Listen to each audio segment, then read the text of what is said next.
Janil Srivastav, sir, we are live and recording. People can keep joining, the more are moving in. Thank you. Thank you, General Ravi. And once again, I welcome all our participants and viewers back to the current session. And having had a nice macro view about the national transportation and uh, and the inaugural session, giving us the insight about the principles and the kind of approach to be adopted. We now come to brass tacks in the sense that we will now talk about specifics of rail and air infrastructure and communication requirements of the armed forces, as also we'll touch upon the all-important issue of fleet management, as how do we go green and challenges therein. So I will just briefly introduce the session chair, Air Vice Marshal K.S. Reddy, British Seva Medal. In 1984, batch logistics officer of the Indian Air Force, presently ACAS logistics at the air headquarters. Uh, he is an alumni of the College of Defense Management and the National Defense College, uh, and has held important assignments of ACAS procurement uh, earlier. So we couldn't have asked for a better person to be chairing this session. So over to you, AVM Reddy. Thank you, sir, for the introduction. Director Senjos, General Arora, sir, panel members, ladies and gentlemen, a very good afternoon to all of you. We will now commence the session on military transportation requirements. Transportation and warehousing are the two key elements of logistics which determine the supply chain effectiveness for conduct of military operations. Mobility of goods involves both transportation and warehousing requirements, the building blocks of logistics. Transportation and warehousing are inversely proportional to each other. Increase in cost of one would decrease the cost of other. Hence, the aim should be constantly look out for a right balance between transportation and warehousing. Forward warehousing would reduce transportation costs, and centralized warehousing would require rapid transportation and technologically intensive communication facilities, thus increasing the transportation costs. Logistics footprint is directly dependent on transportation capabilities and strategic warehousing plans. Sense and respond logistics in the theater of war is directly proportional to these two components along with a strong communication backbone. Enhancing mobility of forces in the context of armed forces would entail rapid transportation, warehousing, and cross-docking of men and material, both during war and peace. An efficient mobilization would involve exploiting the organic logistic capability of the nation. The theater of action envisaged by Indian Armed Forces stretches from the barren deserts of the western sector to the inhospitable terrains of the northern front, subjected to regular disruptions due to extreme weather conditions. In such a scenario, rendering uninterrupted logistic support to the troops requires meticulous planning, innovation, flexibility, versatility and reliability delivery platforms. A lot of improvements have taken place and we are constantly upgrading our capability and systems. We now have platforms which provide us the flexibility and capability to transport men and material to almost any destination. The road connectivity in the border areas has got a much desired shot in the arm with the construction of border roads and accessibility to remote locations getting the requisite focus and priority. The National Logistic Policy would define the future of logistics in India, both for commerce and the armed forces. The NLP would be the engine on which the future mobility of our forces would ride upon. The NLP envisages enhancing logistic infrastructure and carrying out various structural and regulatory reforms by way of integrating multimodal transportation and warehousing. At present, the logistics infrastructure in India is fragmented with suboptimal modal transportation, high dependency on road, and poor utilization of inland waterways and railways. Present developments suggest that the implementation of national logistic policy is round the corner. Efficient transportation perceives usage of railways, postal services, inland waterways, and coastal shipping. India Post is envisaged to leverage last mile delivery and first mile aggregation of farm produce and products of MSMEs in conjunction with Indian Railways. Indian Air Force has been regularly utilizing the services of India Post for transportation of its goods under 35 kg and Barman and Lorry for consignments weighing above 35 kg and less than a truckload. Dedicated freight corridors, expansion of railway networks, and exploiting the integral transportation capabilities of the nation are all important components of rapid transportation capabilities of military logistics. A robust NLP will benefit almost 20 sectors and thus reduce military logistic costs and increase effectiveness. National logistic policy aims to drive down the logistic costs to 8 to 9% of GDP from the existing 14%, improve transparency, facilitate faster clearances including customs and tariffs, optimize current modal mix which is heavily skewed towards road at almost 60%, rail is pegged at 31% and 9% inland water space at this point in time. Drive technology adoption in logistics including GPS and blockchain. Improve first mile and last mile connectivity. Ensure standardization in logistics services including packaging, pallets, shelving, racking, material handling equipment, trucks and trailers.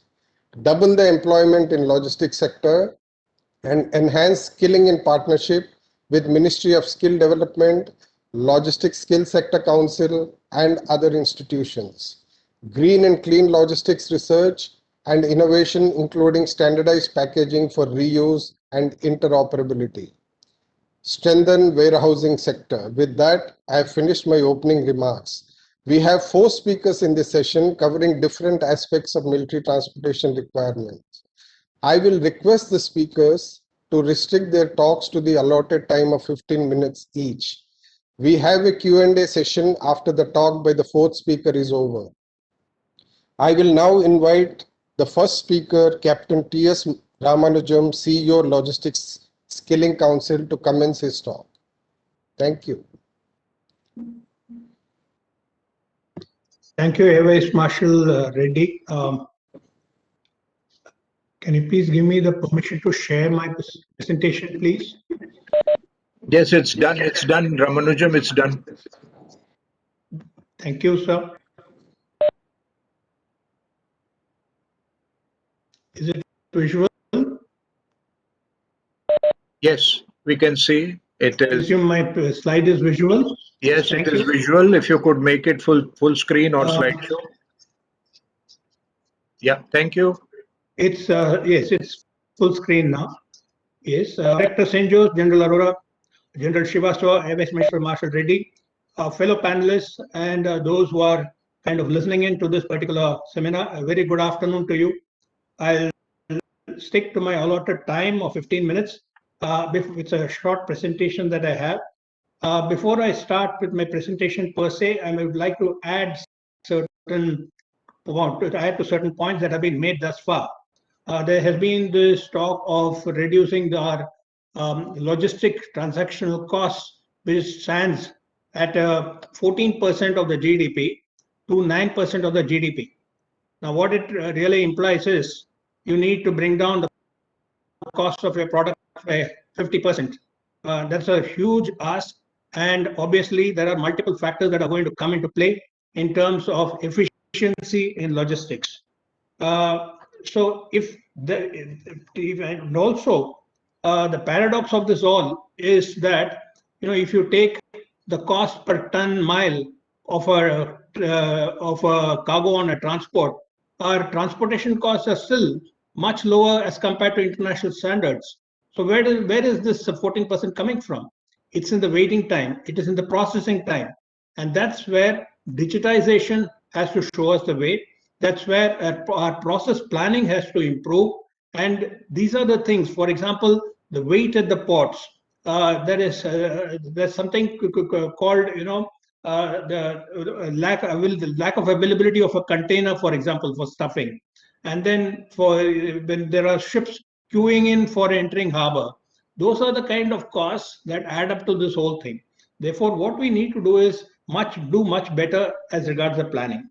There are certain parameters which my eminent fellow panelists in the previous seminar had brought out, the previous session had brought out about LEAP, which is the Logistics Efficiency Enhancement Program. And this comes from the LPI, the Logistics Performance Index, which the World Bank makes a kind of a assessment of all the countries where they stand. And incidentally, we made reasonably good progress from the 54th position to the 39th position. And that's quite a significant jump that we have made. And in this Logistics Performance Index, there is a parameter, if I'm not wrong, it's the fourth parameter, which is competencies. And when you talk of competencies, you automatically come to the subject of skills that personnel have. To this august audience, I did not belabor this importance of the man behind the machine. That is so well known, and it's so well exemplified by the armed forces that every time it's the man behind the machine that wins wars. So therefore, I won't further stress on that. But yes, skilling is definitely one of the important aspects that we need to kind of dwell upon if we need to improve our logistics efficiency and thereby the position in the Logistics Performance Index. Incidentally, my Captain Sarabjit from the Navy had brought out about transportation of liquid medical oxygen from across our shores to India. We in the Logistics Skill Council presently are embarked on the training of drivers for these liquid medical oxygen tankers. Incidentally, these tankers are different from any other conventional tanker, where you have compartments which prevent the free surface effect, and therefore the liquid doesn't kind of bunch up at any one end. In this case, the liquid medical oxygen is transported in a liquid form cryogenically at minus 173 degrees centigrade in a flask-like kind of a cylinder, which means it doesn't have walls. So if you accelerate or decelerate very fast, the whole liquid moves to one end or the other. Therefore, the average speed is 40 kilometers per hour, the max speed is 60 kilometers per hour. And now, especially in the pandemic, there's a shortage of drivers. There are 1,200 trucks in this country, and we're finding that there is only the immediate shortage of 300 to 400 drivers. Incidentally, we have called upon ex-servicemen to come forward, and they indeed have. And I'm sure now we are as I speak, there are classes going on near Pune as well as in Chennai for augmenting this capacity. So skills is one thing which we need to really concentrate on. And coming to skilling, we know that by the adage of the more you train for war, the more you train in peace, the less you bleed in war. I'm sure armed forces personnel play substantial amount of stress. So my specific talk this afternoon is to see how we can train personnel from the armed forces on the commercial aspects of logistics, so that when they hang their uniform, they can find the kind of an alternate employment in the city street where they're good to go from the moment they hang their uniform. So before I start on that, I'll first talk about what the Logistics Skill Council is all about. So my presentation that I'll cover is under the content as shown. What is the scope of this council? What does our governing council comprise of? And what are our offerings to the armed forces? The Sector Skill Council is a not-for-profit society, and this is set up by the Ministry of Skill Development and Entrepreneurship and the Confederation of Indian Industry. And the mandate is to ensure that human resource is trained at both the entry level as well as those employed or are upskilled and reskilled. We are a standard setting body. Incidentally, we create all the standards for various job roles across the entire spectrum of the logistics activity, and we are a certifying body by an act of parliament. Our governing council has captains of industry. You name the who's who of the logistics sector, you'll find them all in our governing council. And we have a visionary chairman in Mr. Dinesh. If you Google, and you'll see the Sultan of Supply Chain, and that's Mr. Dinesh for you. And he's the CMD of TVS Supply Chain Solutions. And logistics sector as such in the commercial world is 98% private ownership. There's hardly even 1.5% or so of public ownership, and majority is private ownership. Out of the 98%, almost 70% are in the MSME segment, micro, small, medium enterprise, which are there. And therefore, we have multiple associations which are represented in the governing council.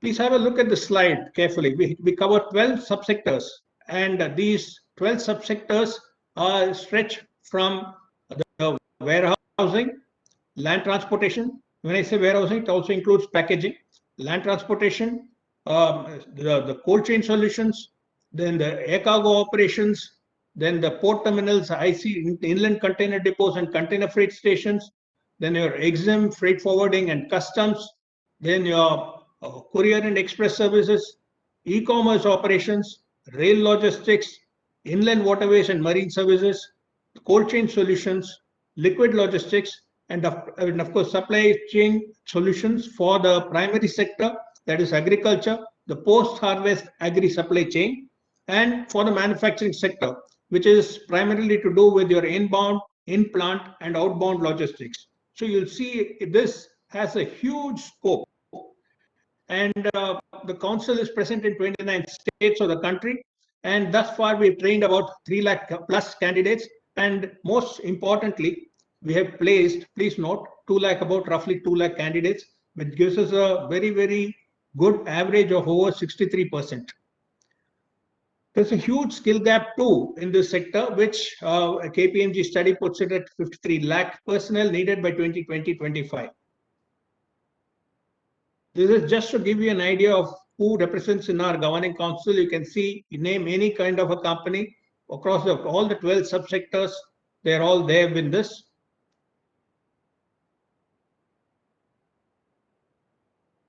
So yes, now we come to what are our offerings to the armed forces.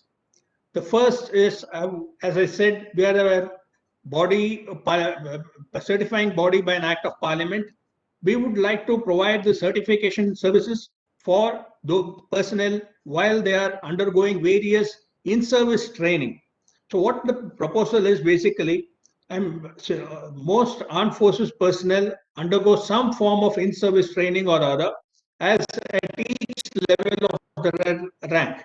So cumulatively, when you look at it, what we are doing is we'll supplement this with what is needed in the commercial logistics side, so that at the end of it, the candidate becomes, while he's qualified for the service, of course, he also gets undergraduate degree, a BBA in logistics. For example, in the Air Force, with whom we have already started working, from the ab initio program right up to possibly the sergeant's level, there will be multiple in-service programs. So at the sergeant's level, when he completes that, he does these online programs and he takes it home degree saying BBA logistics qualified. This qualification will be awarded by one of the universities which we will tie up with in the country. We can also offer an MBA degree in logistics, and all these programs are online, mind you, which we can offer to candidates or to officers especially, or even for the other ranks, which is approved by an university of the University Grants Commission. If there is substantial amount of interest from the officers, we can even look at a dual certification with an university abroad. We are already in talk with Bradley University, and they have come forward and said, yes, they are interested in this kind of a dual certification. So this can definitely be also explored. We have a plethora of programs at the certificate level and the diploma level, which we can make available. And as I said, these certificate programs acquired by these personnel, when they leave, will hold them in good stead when they're looking for jobs outside in the civil street. In addition, the best practices of what is in the civil world can definitely be brought to bear even in the armed forces. For example, if you look at some of the automated warehouses of e-commerce companies, they're state of art, and possible exposure in this will help them. Software such as transport management software, warehouse management software, getting to know about them will definitely, you can use it even in military applications, and which will thereby improve efficiency. I come to my last slide, and this is basically what we want to offer is a placement support for ex-servicemen. We have a dedicated placement team, and which we can create for the armed forces personnel. And we are incidentally tied up with TMI, which is a big company in the space of placement. They're based out of Hyderabad. I think, if I'm not wrong, they're the country's largest. And therefore, with TMI partnership, I'm sure we can scale up in terms of the employment opportunities that we can offer. As I've already shown you, we have a phenomenal amount of industry connect, which will help in placing these ex-servicemen. And by and large, almost all of us in the armed forces are in the moving from place A to place B, either by air or by road or on land or by sea. And I think logistics comes so naturally for us. And I think therefore it's a kind of a natural fitment. So with that, I have come to the end of my presentation. These are my coordinates available on the screen for you. And I'll also share this presentation with the director, Senjom, so that this can be shared with all the participants as well as wherever it has to reach. As I said, we've already made a start with the Indian Air Force. The first program, hopefully it's got the approval, as I understand. And once we embark, this can be kind of replicated with the other two services as well. Thank you. I've done.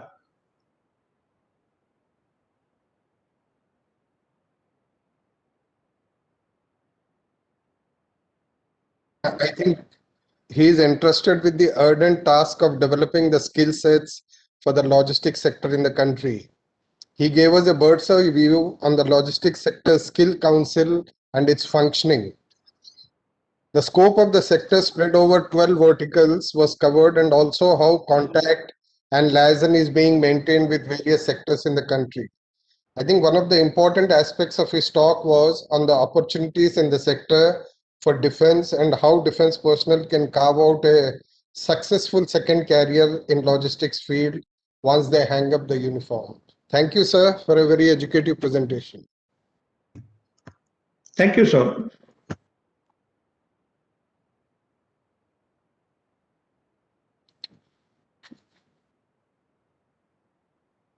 I now invite Colonel Raman Kumar for the next talk.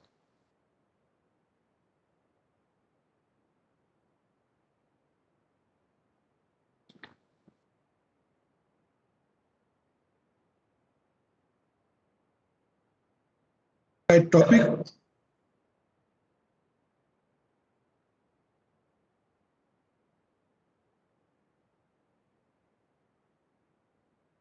Sir, is my presentation visible, sir? Not yet, not yet.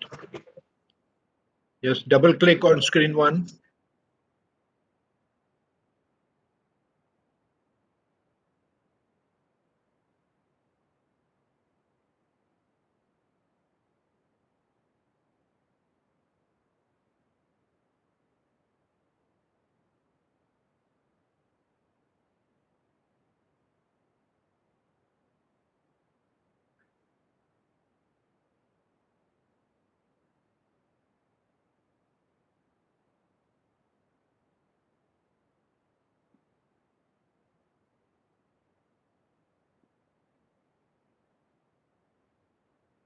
Yeah, Raman, it's visible. You can open the presentation, make it full screen. Yeah, thank you. Right, so we are good to go now, sir. So the topic for today's talk to me is management of military transport and FOL for existing fleet as well as future clean energy based vehicle systems. So transport forms one of the key components of logistics on account of its essential requirements, both during operations and administration. The ever-emerging operational environment has significantly impacted the transport fleet over the world armies. Coupled with this is the technological advancements which have necessitated graduation to newer platforms with better operational performance and limited maintenance requirements. The future conflicts are envisaged to be highly intense, fast-paced, offering a short warning period and limited duration, which necessitate evaluation of military transport to be one encompassing faster mobile platforms and ability to be employed in varied terrain with minimum repairs and maintenance systems involved. So the mobility is the backbone of military logistics. Transport forms one of the key components of mobility and is thus essentially required by military both during peace and war. In fact, it is one of the important ingredients for application of principles of war. The technological advancements have necessitated graduation to newer platforms with better operational performance, and hence the movement of men and material in army have become more dependent on the transport. Movement of men and material in army are basically categorized into four, that is strategic movement, operational movement, tactical movement, and administrative movement. And all these four movements demand assured transportation logistics system. The military transport is of basically four types: the mechanical transport, air transport, inland water transport, and animal transport. We are as of now concerned with mechanical transport, which can be classified into class A, B, or C. That is A being the armored vehicles, B being the light, heavy load carriers and heavy load carriers, and C being the earth movers. B vehicles are the linchpin for the movement for military. What is the present holding of B vehicles? Well, these are motorcycles which are 100 cc to 350 cc category, basically Hero Honda and Royal Enfield. The light vehicles, which are Gypsies, Tata Safaris, Ciaz, and other cars. Light vehicles also have now been being looked at in 800 kg class. Earlier we had up to 500 kg class, and now we have 800 kg class, which will also involve a soft top variant, which will be replacing the Gypsy. The light medium load carrying vehicles are 2.5 ton vehicles basically, and medium load carrying vehicles are 5 to 7.5 ton category. Heavy load carriers, which involve HMVs, all 4x4, 6x6, 8x8, basically providing the matching mobility in desert and semi-desert terrains. And then we have specialist vehicles, which involve the lorries, kitchen lorries, or the refrigerated lorries, and other specialist vehicles. So the total military vehicle population ranges between 2.75 lakhs to 3 lakhs. The management of military transport will involve the following aspects, that is the training, mechanical transport discipline, preventive and routine repairs so as to ensure that the transport remains effective, then the empty stores and spares, fuels, oils and lubricants that have to be catered for this, vintage management, and miscellaneous other aspects related to procurement of new transport. The repair of and maintenance of the fleet basically considers maintainability evaluation trials before the induction of the equipment, then the accelerated user cum reliability trials, which are undertaken under the supervision of the maintainability advisory group. There are certain maintenance considerations which are after the induction of the equipment, which involve the equipment proliferation, how the equipment is being exploited, and what is the availability of the trained manpower. So all these factors basically decide on the repair echelons, that are the light repairs that are undertaken at unit repair organizations or the LRWs, then the field repairs which are undertaken at workshop level, and heavy repairs at base depots. Other than these, there are repairs which are also undertaken or contracted for with the OEMs. The vintage management. For the first line vehicles, generally it is 9 years and 1 lakh kilometers. And for the third line vehicles, it is 11 years and 1,20,000 kilometers for light vehicles. And for the medium vehicles, that is 5 to 7.5 ton category, again, the first line is 9 years and 1 lakh kilometers. And the third line vehicles is 11 years and 1,50,000 kilometers. And for high altitude area, there's a reduction of 1 year and 20% kilometerage in this. So the vintage management is important, firstly, to ensure that the existing transport is phased out gradually, as well as the introduction of the new generation vehicles, which brings us to the capital procurement of the vehicles. In the capital procurement process, the formulation and revision of JSQRs and GSQRs is the first step, and thereafter the preparation of the annual acquisition plans, getting the acceptance of necessity, categorization and quantity, formulation of the RFPs, then the pre-bid meetings after the issue of RFP, technical evaluation of the bids received from the prospective vendors, conduct of the trials and GS evaluations form a very important and long, this is the aspect of procurement which takes the maximum time. Then the CNC, and finally the introduction of the new equipment. B vehicle inventory for capital procurement as of now involves all 21 platforms, that is motorcycles, light vehicle GS 4x4 800 kg hard top, that is the Tata Safari, light vehicle GS 4x4 soft top, which is going to replace the Gypsies, then the staff car 4x2, the Ciaz and the Maruti Swift Desire, then truck 2.5 ton, then the 2KL water bowsers, which are mounted on the 2.5 ton chassis, basically ensuring the common vehicle platform. Then lorries 5.75 to 7.5 ton 4x4, which is the ALS. Then the kitchen containers, refrigerated cabin mounted lorries, and 5KL water bowsers. Then the short chassis buses and the long chassis buses, HMV class, that is 6x6, 8x8, and HMV 8x8 with MHC and without MHC. Then we have the trailers for the tank transporters, that is 50 ton and 70 ton capacity, and aircraft refueling pumps, driving simulators, and HMV driving simulators. These are basically the B vehicle inventory for capital procurement, for which the ST Directorate, that is my directorate, is responsible. As of now, we have 7 schemes for procurement, capital procurement. These are trailer 50 ton tank transporters. As of now, 212 numbers are being procured, of which the AON has already been accorded. RFP is supposed to be uploaded in about a month's time.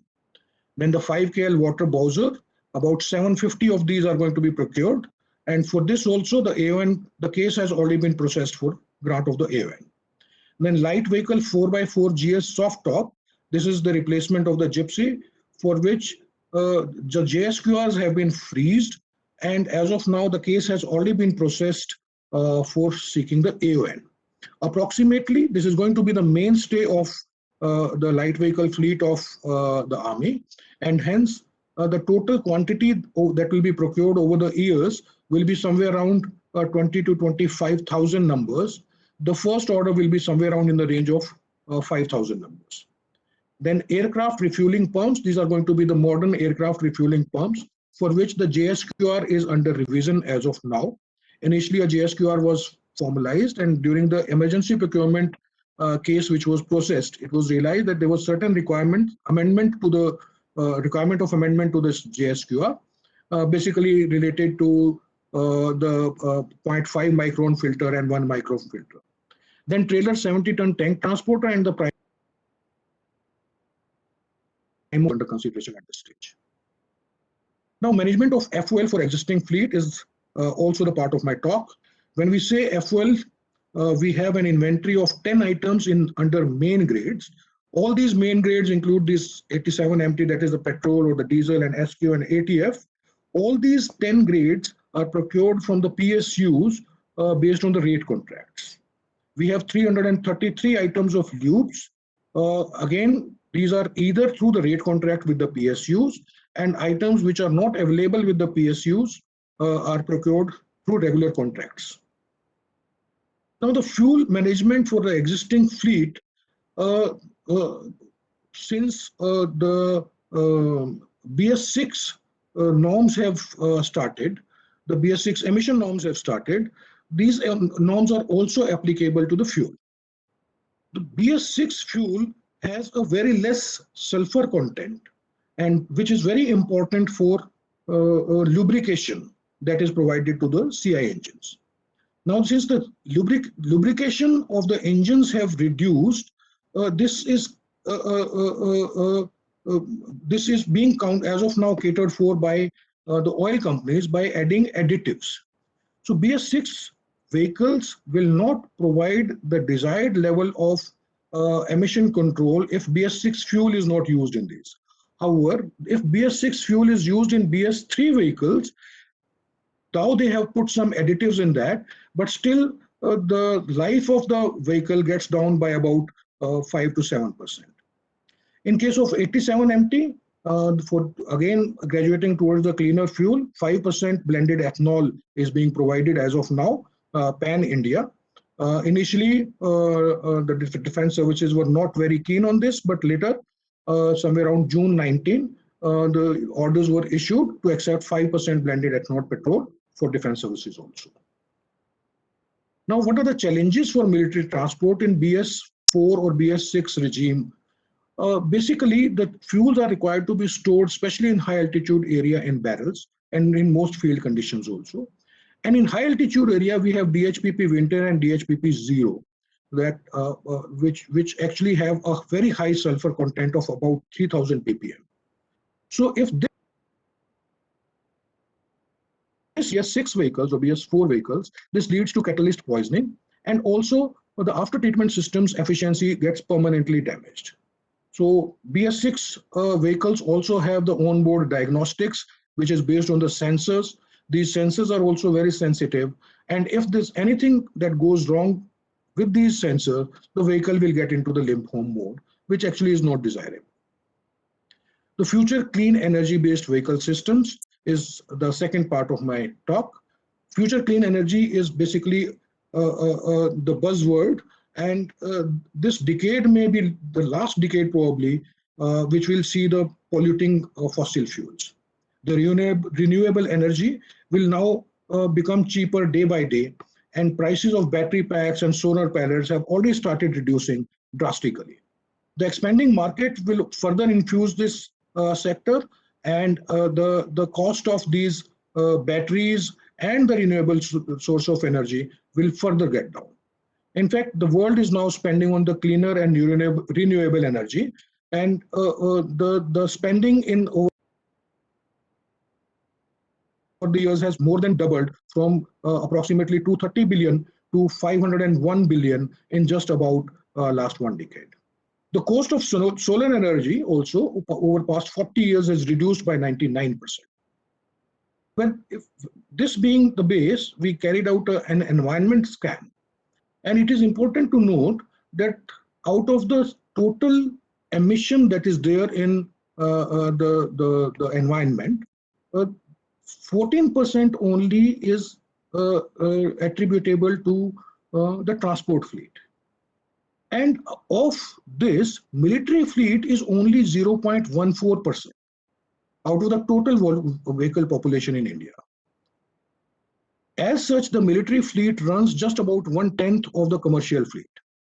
So if that would be taken into account, the contribution towards pollution by the military fleet is just about 0.014%.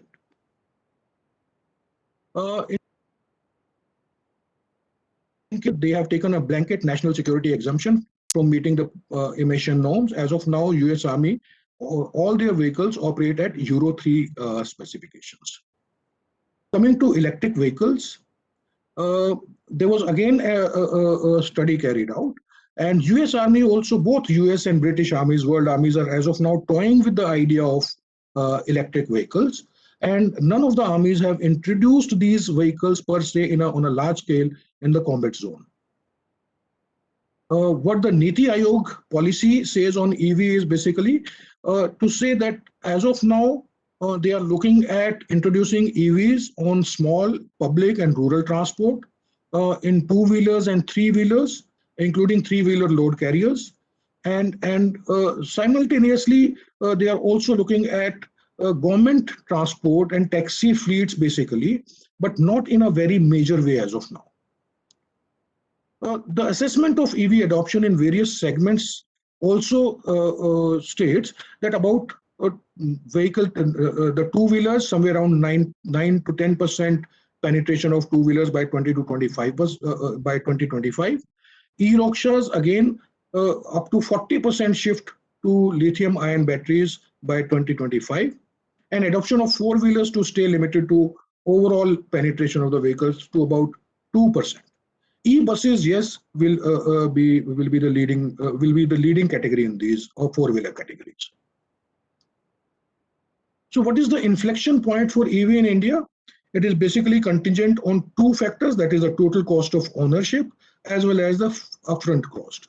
We are aware that as of now, the total cost of ownership of e-vehicles, despite the battery pack cost and other related costs coming down, is still very high. Especially the replacement of battery is again going to cost somewhere around mid-life cycle of the vehicle, again will have to be borne by the buyers. So the TCO of low-speed scooters, e-auto rickshaws is still lower than the internal combustion engines, but the high-speed two-wheelers and four-wheelers, the total cost of ownership as of now is going to be higher. So what are the factors driving introduction of EV on large scale are basically the policy, which is generally governed through the Niti Aayog. Then the battery cost, which is a very critical factor as of now. The charging infrastructure, which as of now is very limited and available only in limited urban areas. And the supply chain localization, which again is going to be an essential factor for driving introduction of EVs in India. Just wanted to give you the cost of the electric vehicles as of now. This is not the life cycle cost. So as you can see, the claimed range of kilometers is generally in the range of for Mahindra Verito 140 kilometers, and as of now, Army Welfare Transport Society is actually running these vehicles. And the practical part of that is that the range, generally the range is about 80 to 90 kilometers on full charge. So EV scenario in India, EV technology is at a nascent stage. And in fact, off-road category like gypsies and the vehicles that we are looking at now as a replacement of gypsy, as of now, there is none. 2020, there was total 3,500 EVs sold, which is just about 0.13% of the total car sales. Yes, as the things go by and by. Subsidy on Tata Nexon has been withdrawn on mileage claims. They had claimed that it will be somewhere around 300 kilometers, which actually was found to be suboptimal on practical use. Then the initial focus is going to be on e-scooters, e-rickshaws, buses, and only e-scooters as of now are being used. So what is the future clean energy-based vehicle system in store for us? Well, we are alive to the technological advancements in the civil domain, and we are also committed to absorb better technology and best practices available world over. However, the mechanical transport since will remain the most important factor, especially with the improved infrastructure in our border areas. We have to be very conscious of adopting new technologies, which should not impair the operational requirements of the Indian Army. So EV is inevitable technology, definitely, but since it is at a nascent stage, we may consider introduction only when industry as well as the market in civil stabilizes. Thank you, sir. I've finished with this. If there are any questions, I'll take on those.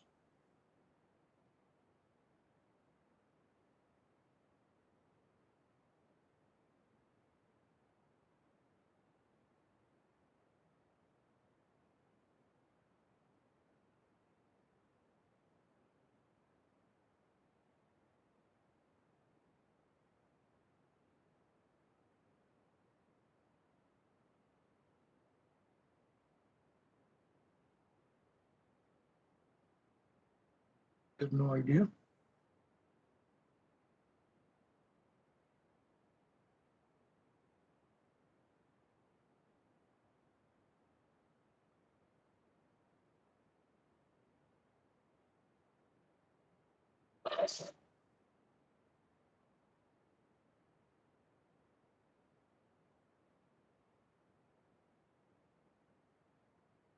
Audio, there's no audio. Ready, sir? We can't hear you. Can you hear me now, sir? Yes, now we can hear. Thank you, Colonel Raman. I think you have covered the classification of military vehicles, architecture of movements and issues associated with maintenance and sustenance of fleets. He also touched upon the acquisition process, fuel transportation and environmental impact by military vehicles and the way ahead. He also gave us a glimpse of the global and Indian scenario with respect to electrical vehicles. Thank you for a very interesting talk. Now I will request the next speaker, Group Captain Manish Kumar, who will be talking about air transportation for military requirements and the challenges.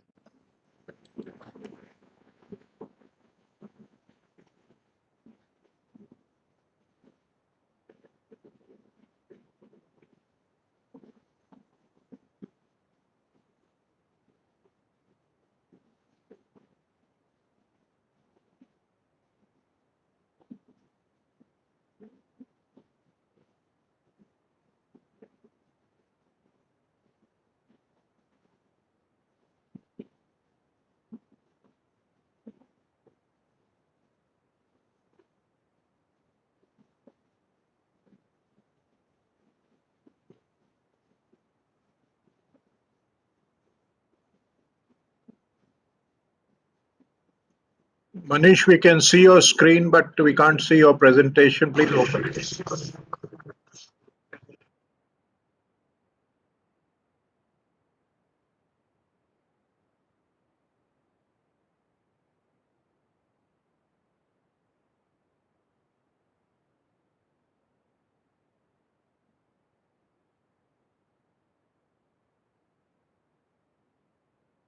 Yes, we can see your slide now.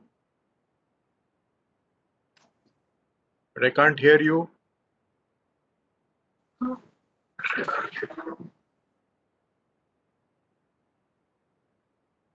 Manish, please use the collar mic and hold it to your mouth.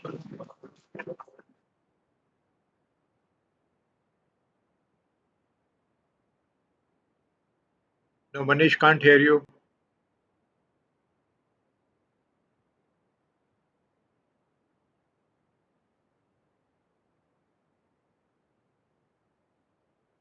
Manish, are you speaking? I can't hear you.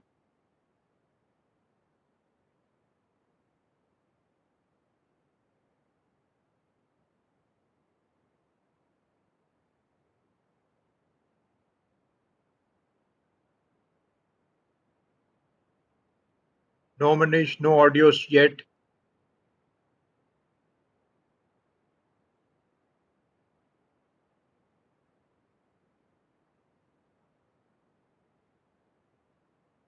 No, no, not yet.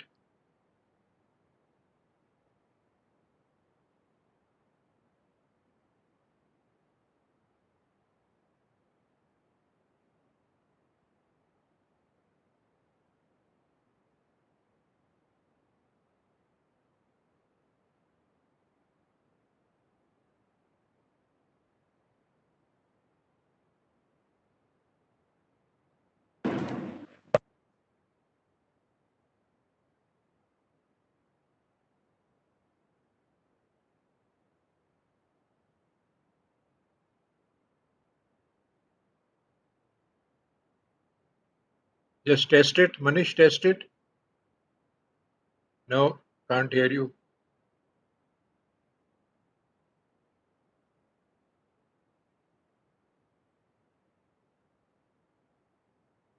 It was all right yesterday. Just see what's wrong.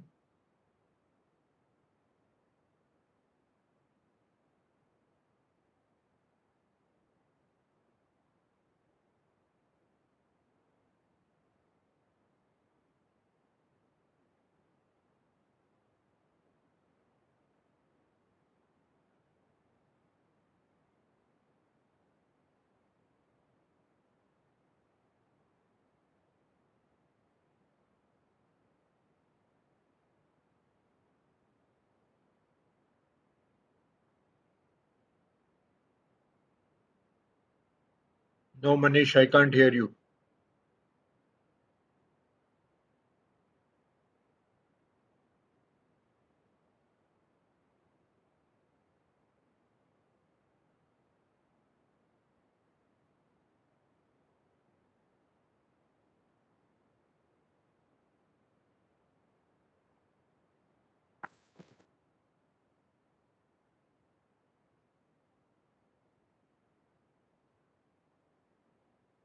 Okay, ready, sir? I think we will move on because now I can see there is a problem.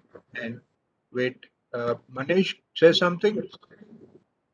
Manish, Am I audible, sir? well, I can get some voice.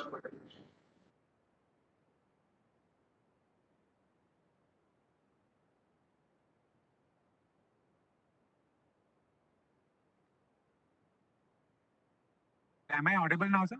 You are, but that's from your table mic and it is strength 1, 2.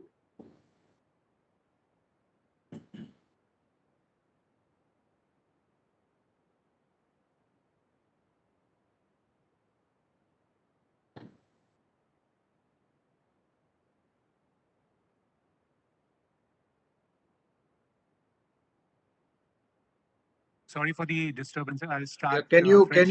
can you come as close to this table mic as possible? We can retrieve something. This is the closest I can come, sir. Yeah, but it is still strength 2. And what about the collar mic? So is it better, sir?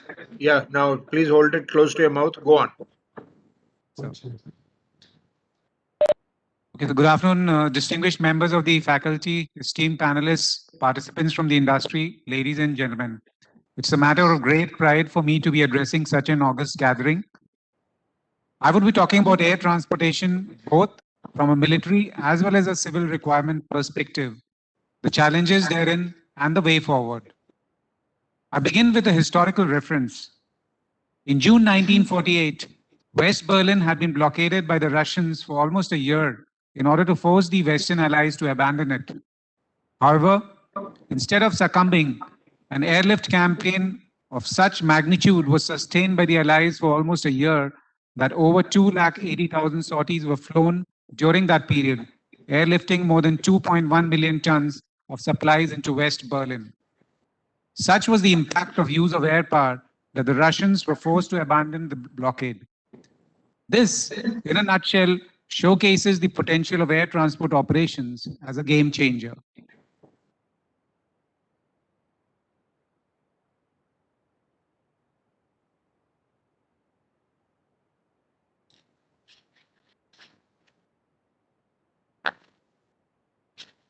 So in the next 15 minutes, I would be going about my talk as follows. Sir.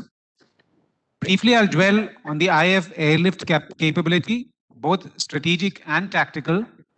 Thereafter, I would go on to the IF mandate with respect to peacetime role and the wartime role for the transport and helicopter fleets. Thereafter, I would be covering the peculiarities of military requirements for the airlift. Thereafter, IF airlift fleet as a tool for aid to civil power, wherein I would be doing a kind of a case study for the with respect to the COVID relief operations which were undertaken by the IF in 2020 as well as this year. At the end, I would be looking at the challenges and the way forward as to how the industry can help us. A brief look at the capability of the transport fleet. In terms of the types that we have a mix of Western and Russian inventory. The heaviest of them is the C-17, which can theoretically lift a max of 65 tons. Thereafter, we have the IL-76. These two aircraft are basically pure strategic class. Thereafter, we have the C-130Js, which essentially are a special ops aircraft. The bulk of the kind of workhorse of the transport fleet is the AN-32. We have, it has a payload of about roughly 5 tons. Thereafter, for communication duties, we use the Avro, the Dorniers, and for VIP duties, the BBJ, Embraer, and the Boeing 777. Now, just to give you an idea as to what is the reach right now, the Air Force with regards to the strategic aircraft. The pictorially you can see that the C-17 with a sizable payload of about 40 tons can reach the far reaches of Europe in the west, and in the southeast can touch the tip of Australia. Now going on to the capability of the helicopter fleet, basically the helicopters which are capable of airlifting passengers as well as load. We have the heaviest of them is the Chinook, which can airlift about 54 passengers and a max load of roughly about 12 tons. The next newest is the Mi-17 V5, which can airlift about 36 passengers and load-wise can lift about 4 tons. So this gives you a approximate idea that we have both a mix of transport and helicopter. We have a sizable amount of inventory, which is capable of kind of playing a very important role as far as an aid to statecraft. I'll briefly cover what's the mandate with respect to the transport fleet. During peacetime, the IF transport fleet is looked upon for executing the route transport role. That is essentially the role in which the transport aircraft is used for ferrying passengers as well as load. Air maintenance operations primarily in the northern and the northeastern sector in support of the Indian Army as well as in certain sectors in support of the civilians. Airborne operations are basically during peacetime we train for the wartime role of the transport aircraft, that is airborne assault operation and air-landed operations. Humanitarian assistance and disaster relief operations or HADR operations. Here I would like to mention that Air Force is looked upon as the first responder because of its speed and its range. And here it plays a very important role as far as the utilization of the transport fleet is concerned. We have scheduled courier operations, and other than the HADR, there are requirements of the transport fleet wherein it is asked to come in aid of the civil power. The transport fleet is also used for VIP operations, as I mentioned earlier, with 3 types of aircraft. During wartime, the transport fleet again gets mobilized firstly in support of the Indian Air Force as such for the mobilization of the combat assets, and subsequently for the sister services, the Indian Army and the Indian Navy, and also for the CAPF. During wartime, airborne assault and air-landed operations constitute the special operations part of the transport fleet inventory.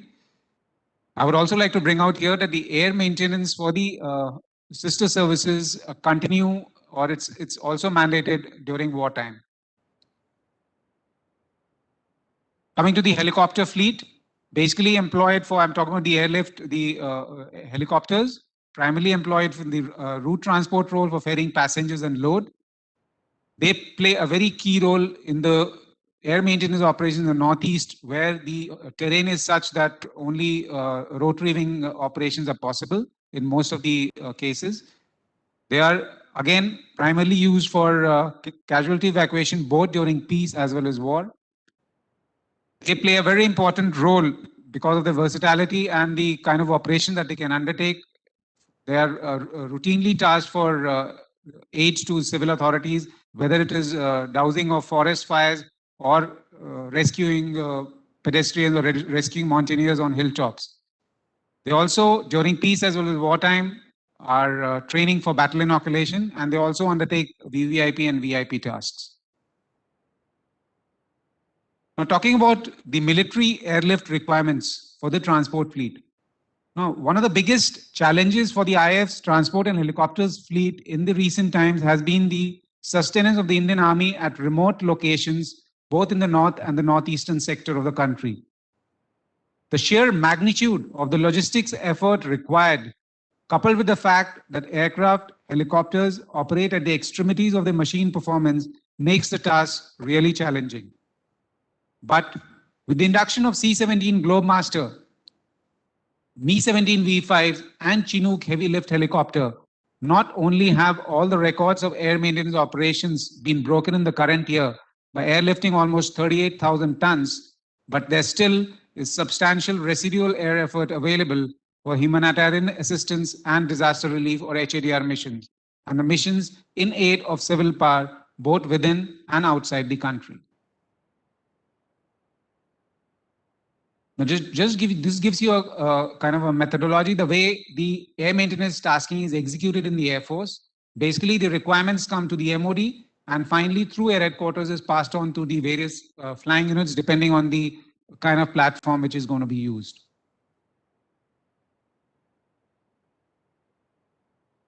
Also, talking purely from the point of view of military operations, behind an unprecedented military buildup along the LAC in the northern sector to confront an audacious neighbor in the recent past was a never before heavy lift capability demonstrated by the IAF.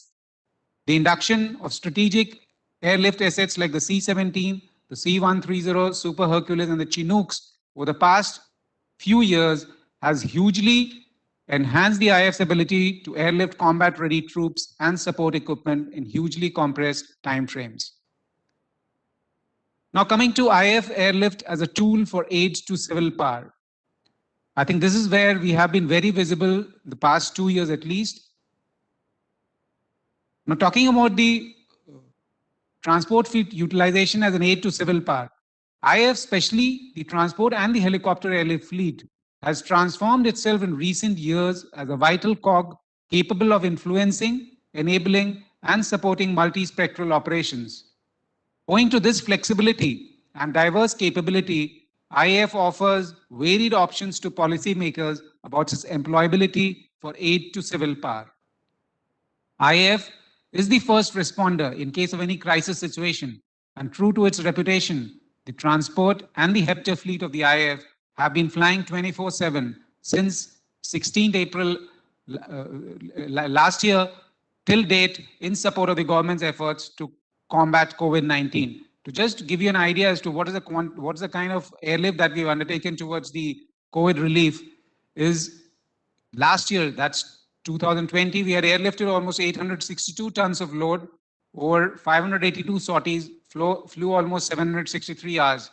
We flew almost 331,750 kilometers towards the task. The IAF had earmarked exclusively 30 heavy and medium airlift assets and 20 heavy and medium lift helicopters for the task. But we have outperformed ourselves this year. If you take the effort that we have undertaken this year, once the second wave of COVID had broken out in the month of April, the third week of April, the involvement of IAF for COVID-related operations in 2021 has been very different from that during the pandemic of 2020. Primarily because IAF was called upon to augment the medical oxygen supplies as part of the national effort towards COVID-19 second wave outbreak. This entailed a surge-type airlift operations, both domestic as well as international, sustained for more than 40 days at a stretch, which has been unprecedented. To just give you kind of statistics, we, as far as the international effort is concerned, we flew to 17 destinations as far as in the west, to the far reaches of Europe. We airlifted containers from London. Southeast, we airlifted containers from Perth, Australia. A total of 163 20 feet ISO liquid oxygen containers were airlifted by the C-17 and the IL-76 fleet. If you compare the, if you collate the entire statistics, this year itself, in the last about 45 days, we have airlifted almost 15,200 tons. That includes about 690 oxygen containers, which amounts to, in terms of the augmenting the liquid medical oxygen capability in the country, to almost 15,300 tons. Flew almost 3,700 hours, involving about 1,860 sorties. That gives you the kind of impact that the airlift fleet of the Air Force has kind of given to toward the COVID relief operations. These are statistics which gives you the details of the domestic effort which was undertaken this year towards Mission Oxygen. A total of 690 containers were airlifted. And this gives you the breakdown of the liquid oxygen containers which are airlifted from various destinations outside India, from and other friendly foreign countries.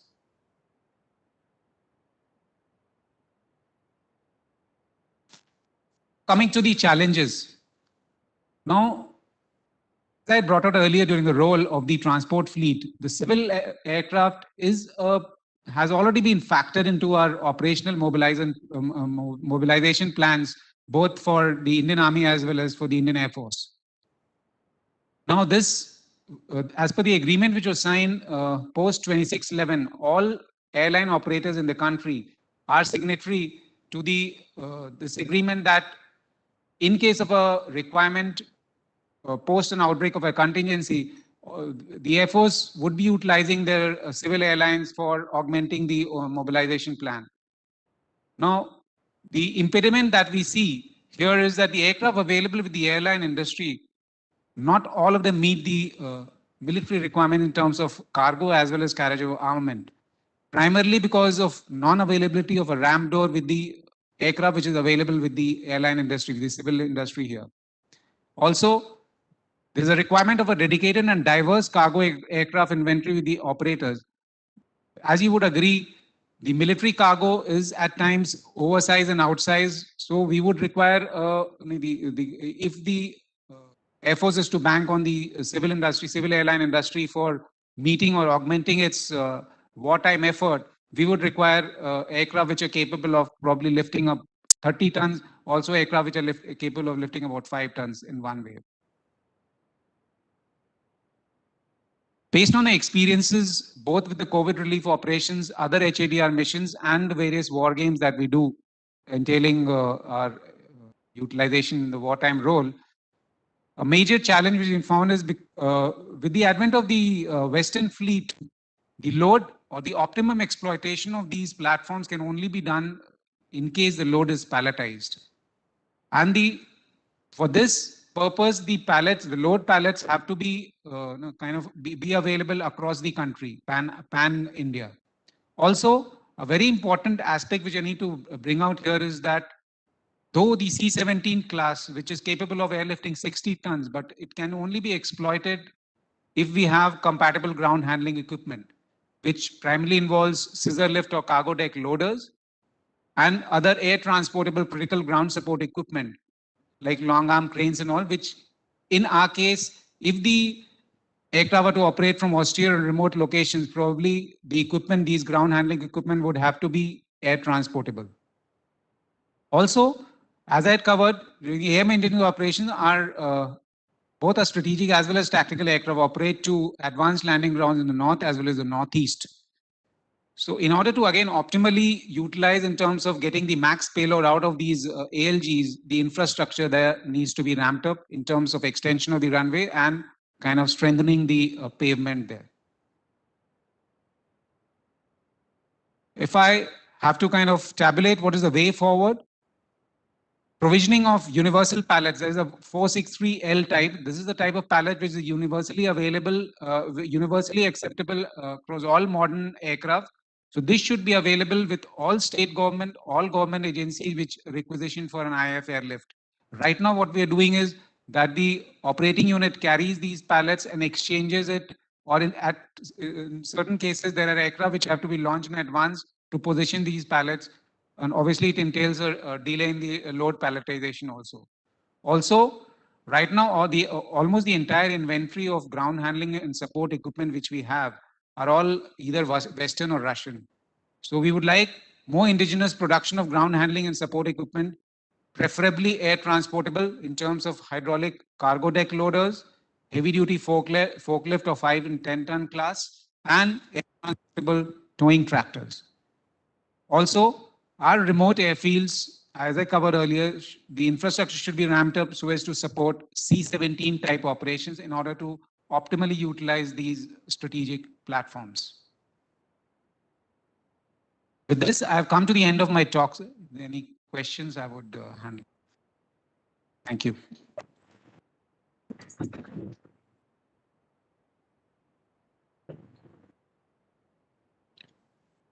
Thank you, Manish, for the excellent presentation. He gave us an insight into the strategic and tactical airlift capability of Indian Air Force to undertake the wartime and peacetime mandates. Employment of aerial assets to support op mobilization and relief operations. He also covered the huge contribution of Indian Air Force in relief operations, especially during the peak of second wave of COVID-19 and the impact it has had in meeting the oxygen requirements at that time. He also covered the challenges both in military and civilian sectors and the way forward. Thank you, Manish, for your excellent presentation. And now I invite the last speaker of the day, Colonel Pratyush Kumar from DG Op Logistics.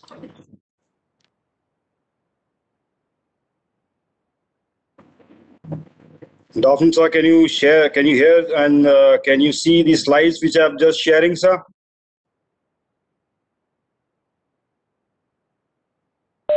Not We yet. can hear you, we Yeah. cannot see the slides. Yeah, now I can see Pratyush. Yeah, okay, it's full screen. Full screen, sir. And can you hear me, sir, as well, sir? Yes, yes, go on. Right. A very good afternoon to you, sir. Jan Srivastav, Jan Arora, Aviam Reddy, and my fellow co-panelists and all the audience who are now listening into this and tuned into this webinar, sir. As the last speaker pre-lunch, I know the onerous task in front of me, but I'll attempt to be as brief as possible and finish my presentation in the allotted time. A brief word about me, sir. I'm commissioned and commanded the 5th Battalion of the Rajput Regiment, and post the completion of my course, the High Command course, have now been posted here in the Army Headquarters as the Colonel Ops and Planning in the Strategic Move vertical of the DG Op Logistics and Strategic Moves, sir. Quite a lot of abbreviations, but then we are the lead section, which is heading the interface between the Army and the railways. Now, without preaching the choir, as I am acutely aware there are eminent and career logisticians on the panel as well as whoever is listening to me, I'll come straight to the brass tacks, sir. The topic is how we are dependent on the railways and their infrastructure for sustaining our military traffic. Now, where all do we need the railways and what all facets of our movement is being covered by the railways? In peacetime, sir, there are a lot of routine unit movements as well as training movements which take place. Now, contrary to the popular perception, the routine unit moves are but a fraction of the training moves. It's a large standing army, sir, and then this army needs to train. And there are a lot of places from where the field firing ranges are not available. So the equipment heavy units which need these field firing ranges, they routinely go for such training moves for which we depend on the railways, sir. Now, in the wartime mass mobilization, we practice and we depend on the railways based on various scenarios. As the Air Force calls it, contingencies 1, 2, 3. For all these 3 contingencies, we have separate plans for which there's a very, very deep interface which we have with the railways. To delve further, sir, there is firstly some resources that we have, and the deficiency of those resources, then we rely on the railways to make up that deficiency. Then there is an infrastructure which we have, plus the railways has a vast infrastructure which we are all aware of, the geographical span of the country. Based on these 2 aspects, then we come upon our plan. Now, for reasons well known to everybody and everybody can appreciate, I'll not delve upon the plan much, but only cover the resources and the infrastructure which railways provides to us. Now, what do we have? Now, we have certain coaches which we use for our peacetime movements. We have certain AC2, AC3 coaches. We have some general sleeper coaches. We have some military langar vans which are attached to these coaches for food to ensure that the food is prepared and the troops get hot food while on the move. We also have certain generator cars to provide battery and water charging facilities en route. Army movements can take place over 6 to 7 days. Sometimes they can stretch up to 10 to 11 days. So we need that kind of power en route as well. We also have certain ambulance trains. Then they were utilized during the recent COVID contingency as well. During the both waves, these ambulance trains were marshaled and kept at places. However, they were not utilized. Then we have some normal seating cum luggage, which we call the SLR coaches. Now, they are the coaches part of it, which is used for transportation of troops mainly and some other stores. for equipment heavy units, we have something called the critical rolling stock. Because coaches, as you can appreciate, even railways has the same kind of coaches. But this is the stock which is only essentially required by the army to mobilize its equipment heavy units. This critical rolling stock is only held by the army, and we have a certain quantum of them. Now, as you can appreciate, there is equipment which is oversized in terms of its dimensions. And railways then accordingly gives us those ODC clearances and restricts our movement across a particular section to those ODC sections. So we have the well-type military bogies wherein we can take our A vehicles as well as our plants. We have some bogie flats, Arjun type, commonly called the BFATs. So these are the wagons which we use to transport our A vehicles plus our guns plus our engineering equipment. The bombs or the bogie open military is the wagon on which we transport our BMPs and our B vehicles. To ensure that this equipment is entrained and detrained at the place of our choosing, we have something called the mobile ramp metallic, which can be attached to the last wagon, and then the A vehicle can detrain as well as entrain onto the rake which is being formed. Having seen the resources which we have, obviously they are not enough. If there is a general mobilization, we will need certain assistance from the railways, for which plans exist, and railways confirm to us that these resources will be made available to us. What is the infrastructure of the railways on which we depend? Now, we want a secure, dedicated facility. All our units are not located near an entraining facility.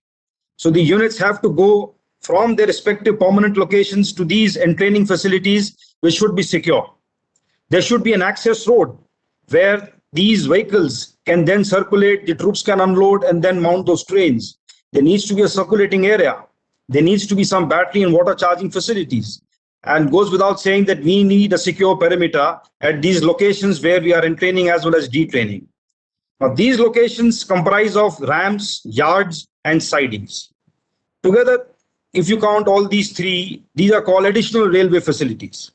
These ARFs are being made in conjunction with the railways, and then there are certain defense-owned railway ARFs, there are certain totally railways-owned ARFs for which the maintenance is done by the railways based on an existing MOU between the MOD and the Ministry of Railways. Now, we've been in touch with the railways, and let me tell you, sir, this is, I'm just about a month old into this section, but then the kind of responsiveness that the railways shows towards issues of national security is phenomenal. They have been constructing additional ramps on no cost, which they've agreed that would be used by the military, and it's being constructed on a dual use basis with no cost being charged to the MOD. These additional ramps, they enhance our detraining and entraining capacity at critical locations. These are those critical locations which are densely, in terms of commercial traffic also, which are densely subscribed. Now, certain enablers for mobilization, again in conjunction with railways that we are looking at, some have already happened, some are in the pipeline, and some have a longer gestation period, so will take a certain amount of time. Now, BRN's issue had a very, very substantial contribution from the railways. They have those end-fitting walls which need to be cut to enable military traffic to be loaded onto that.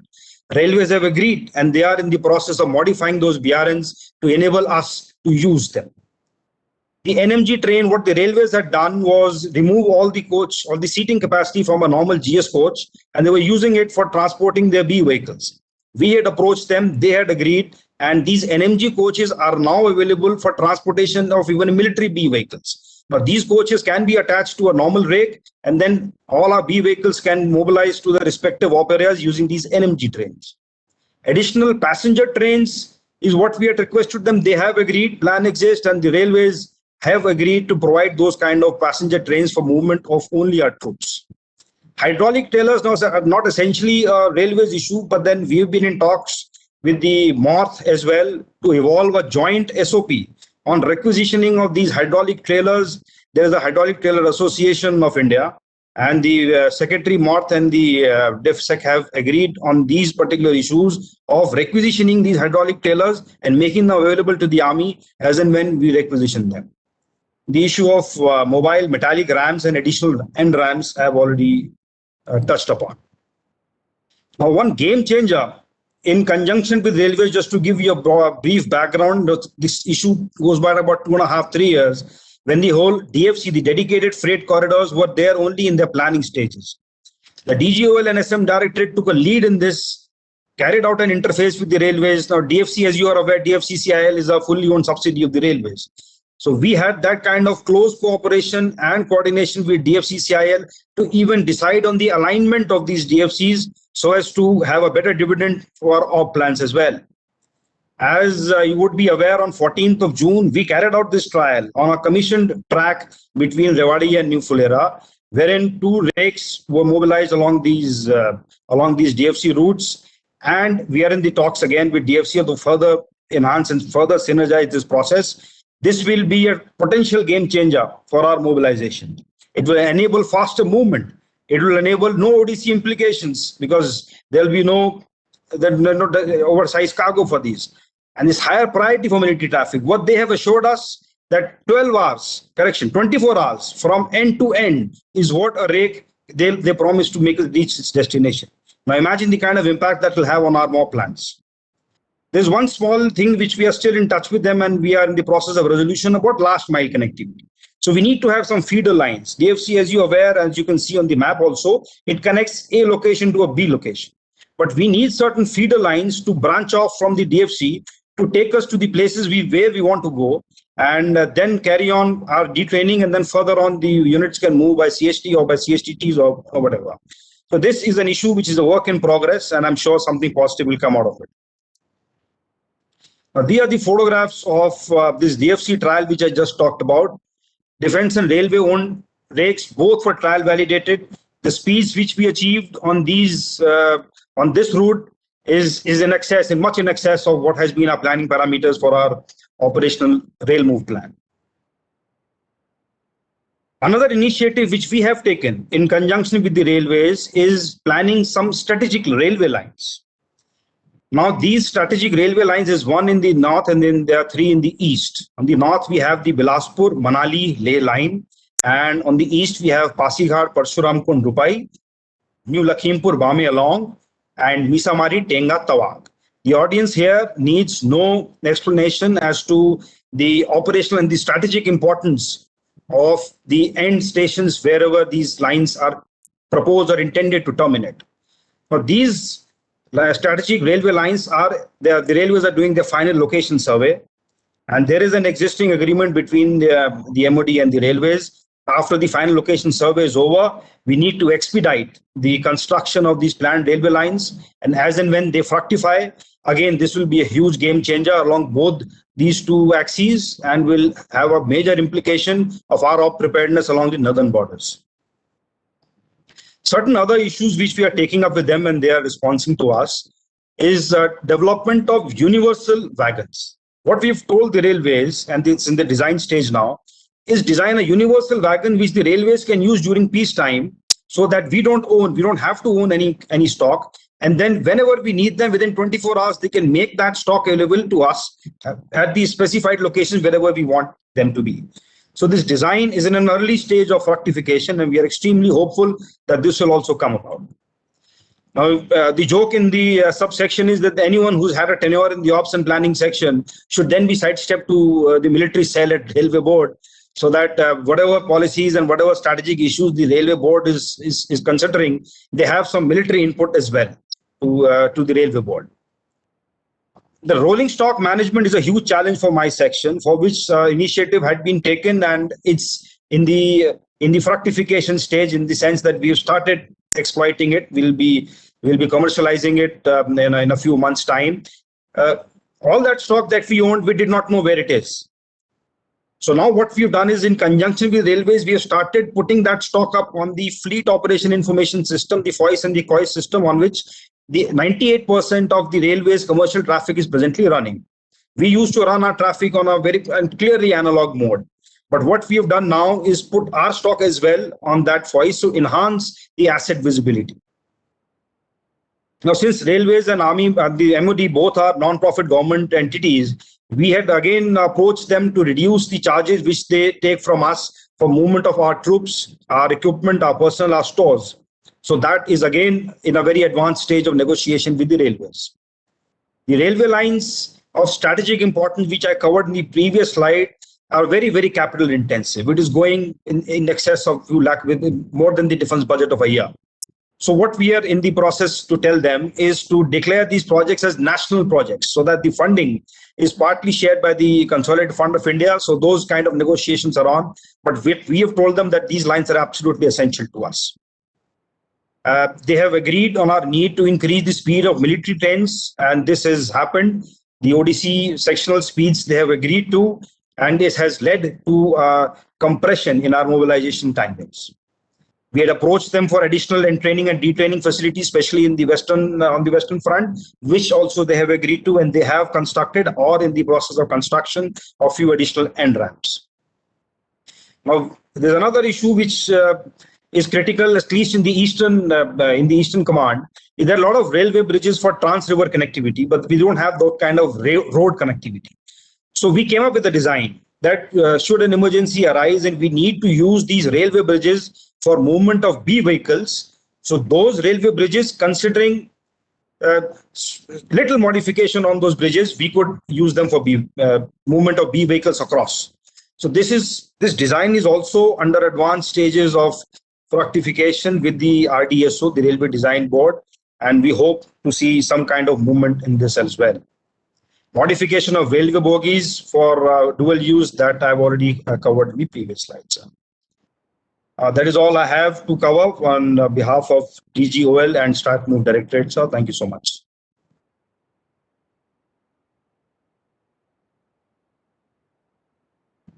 Thank you, Colonel Pratyush, for giving us a very good insight into your interface with the railways. I think you gave us a wonderful insight about the reliance of Indian Army on Indian railways. He also covered how the large quantum and vast variety of hardware spread over the length and breadth of the country is moved and positioned in the theatre of action, and the way the railway network is utilized extensively by the Indian Army for movement of their men and material.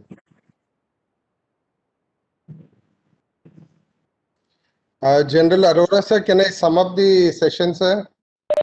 Yes, sir, your privilege.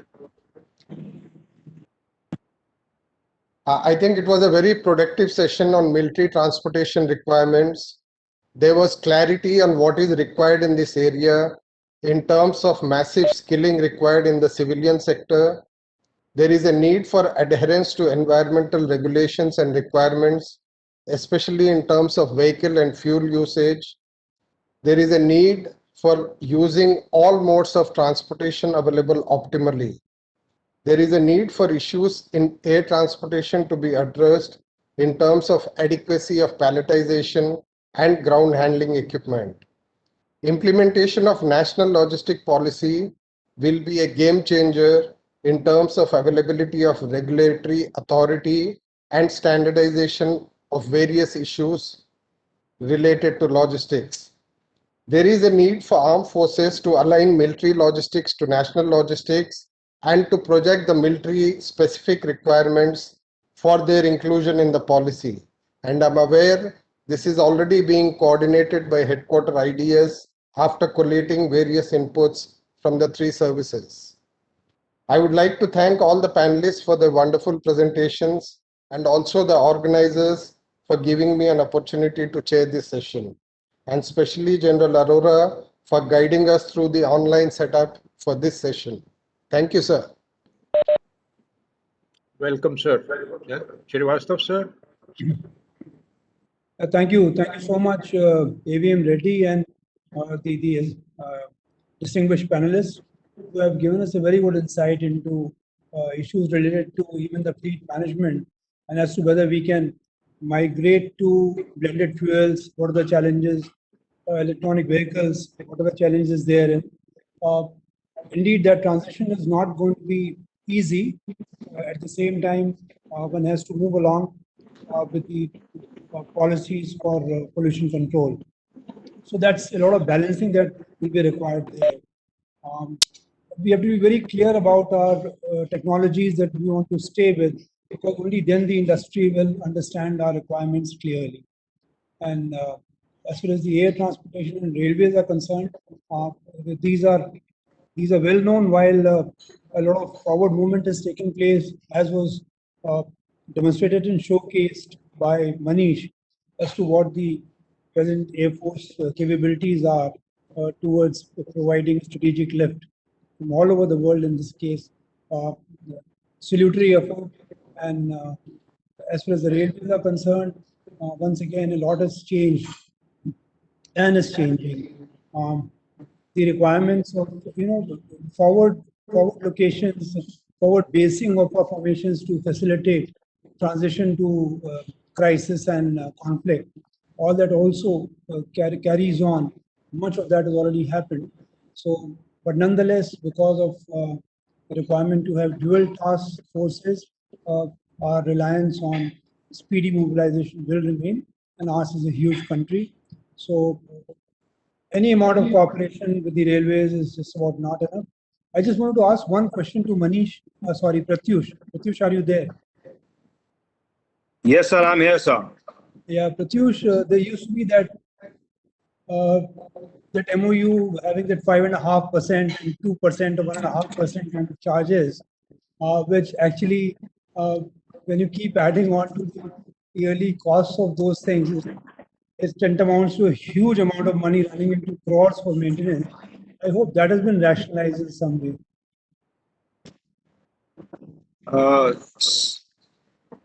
ARF, You're frozen, sir. I hope you can hear me, sir. I can hear you. Okay, sir. So as rightly you pointed out, sir, I think the root of the whole issue is that MOU between the railways and the MOD, sir. It specifies about 4.5% of the maintenance of the present day cost of that additional railway facility, whatever they have created. Now, as far as we are concerned, for us, maintenance is that any ARF which is not properly maintained, our standards of maintenance are different. The railways think, वो दो spanner मारेगा tracks के ऊपर, अगर train उधर आ सकता है तो for him it's a maintained track, sir. But it's a huge bone of contention between us and them. We have been approaching the railway board time and again, sir, that they should be reduced. There are alternatives that we can outsource it. We have given them studies about what is the percentage which the MES takes for maintenance of an existing asset. We had commissioned a study through the CTM to analyze as to how we can reduce it further on favorable terms to the army. So the latest on this is, last 3 years, it's having a ping pong between us and the railway board, sir. But hopefully they should be able to reduce it, sir. It's a huge liability, you're right, sir. Yeah, actually, more so because it's a book debit kind of a thing. The only issue is that they do not actually incur those prohibitive costs. That is where it it appears irrational. So I'm sure we'll find some solution down the line. Yes. So thank you so much, the complete the chair and the panelists. Thank you for an excellent presentation. Each one. Thank you. Thank you, sir. Sorry, this lunch break has acted as a buffer for the time that we have overshot. And so we will close this and immediately open the post-lunch session and wait for people to migrate for 5 minutes and then start again. Thank you.